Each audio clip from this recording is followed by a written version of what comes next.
Hello, welcome to ABC News. I'm Aiden Bloom, this is Jamie Conrad. And today our leading story is the Persian Gulf War. Iraqi leader Saddam Hussein ordered the invasion and occupation of neighboring country Kuwait in 1990. Alarmed by these actions, fellow Arab powers such as Saudi Arabia and Egypt called on the United States and other neighboring nations to help defend against those invasions. The United Nations Security Council demands to withdraw from Kuwait by mid-January were not met by Saddam Hussein, so they started a massive U.S. air offense, and that is when the Operation Desert Storm started. President Bush launched Operation Desert Storm to liberate Kuwait from Iraqi control. Then, on February 23rd, they launched a successful ground offense from Saudi Arabia. The Persian Gulf War touched off as the first major international crisis of the post-Cold War era. ABC News will be right back after this commercial break. Takes some understanding. To this day, I sometimes wonder if I had given it my all, would I have made it? No. I had a little spice. Tiny, brain dead. Stir in a whole bunch of talent. And top it off with a whole lot of love. It's a recipe filled with fun and laughter. Full House, Tuesdays at 8. And now we're back. This just in, multiple sources have stated that they think that the end of the war is near. And now we cut live to the President addressing the media at the United States Capitol in Washington, D.C.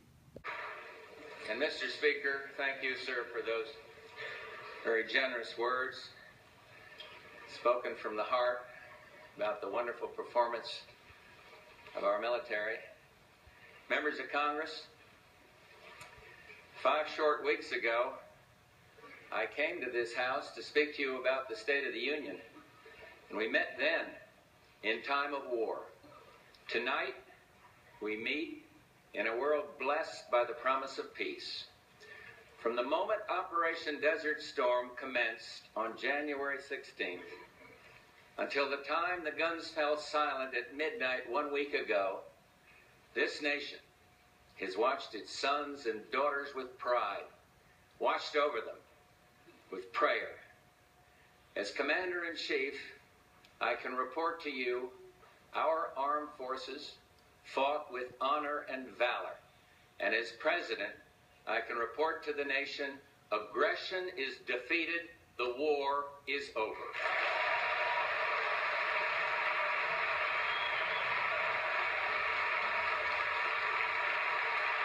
Wow, that's great news. And now we cut live to our reporter on the scene.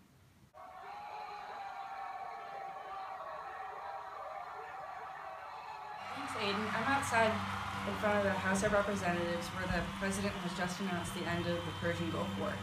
As you can see, the crowds are very excited and the atmosphere is upbeat because of the end and the declaration of the end of the war.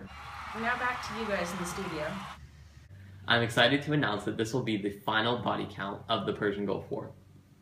148 U.S. soldiers killed in action, 467 wounded in action, and on their side between 20,000 and 35,000 killed and over 75,000 wounded in action.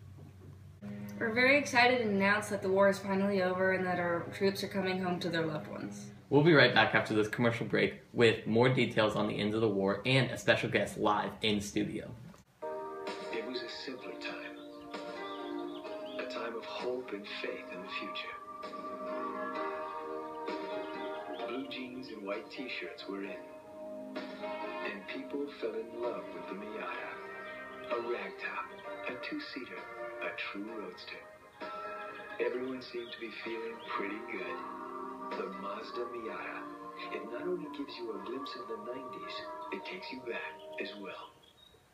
And now we're back. If you're just tuning in, President Bush has announced the end of the Persian Gulf War. The war lasted 6 months, 3 weeks, and 5 days.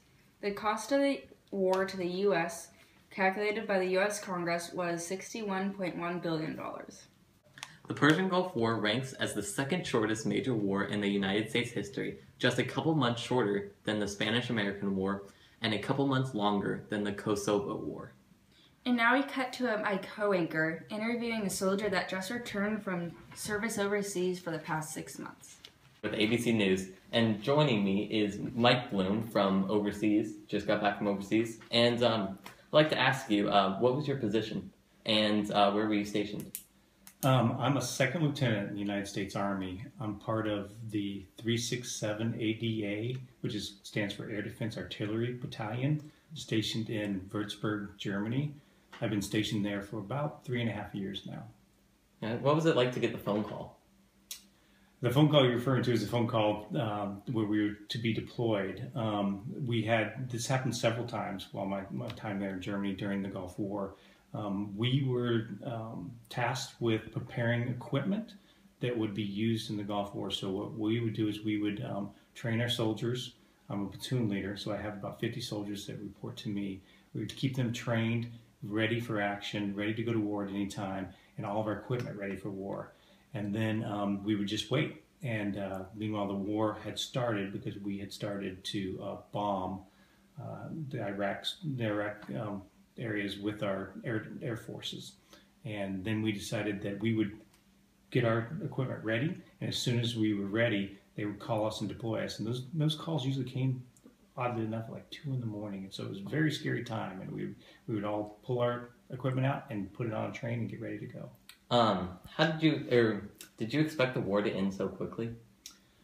No, it was a surprise to all of us. The Air Forces did just a great job of really softening up the Iraqi forces. So we had no idea that we had done such a tremendous job. I mean, we knew we were effective, but just didn't know that it was going to be that effective. And so we thought we were in for the long haul. You know, every one of the previous wars had lasted so long and sometimes didn't even have an end that we were surprised that this one ended so quickly. How did you feel when you learned that the war was finally over and you could come home? Oh, total relief. It was just great to be able to return home to our families, not just for myself, but the men in my platoon. And it was just such a relief that we hadn't lost anyone to the war, that there were no casualties in my platoon. And I think back, and I'm just relieved that I didn't know anyone that actually had passed away. Out of the few casualties that the U.S. Army and U.S. Armed Forces had, none of them were people that I actually knew. Well, that's all the questions I have. Thank you. Oh, well, thanks. Thank you. Great.